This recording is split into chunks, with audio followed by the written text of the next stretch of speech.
Желіде жедел хабар, барша хабардар болсын. Сәлеметсіздер қымбат көрермен, біздің арнамызға қош келдіңіз. Еліміз және Қазақстанда болып жатқан жаңалықтарда біріншілерден болып білу үшін біздің арнамызға жазылыңыз.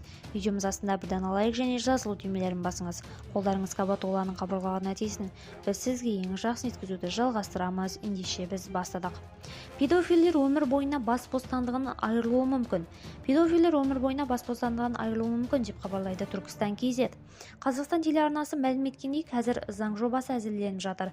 Құжат жақында үкіметке қорытындыға жіберіледі. Бұл туралы мәжіліс депутаты Асхат Аймағамбетов айтты.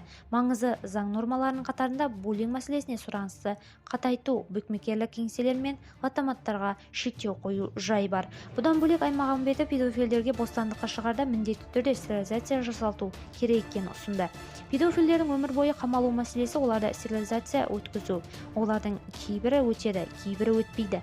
Бірақ бұрын қамалғандар енді шығатын болса, міндетті түрде стерилизациядан өту мәселесін қарау керек деп санаймыз, дейді Аймағамбетов. Басқа да жаңалықтарды білгіңіз келсе арнамызға жазылыңыз, қымбат көрермен. Сау сәлеметте болыңыздар.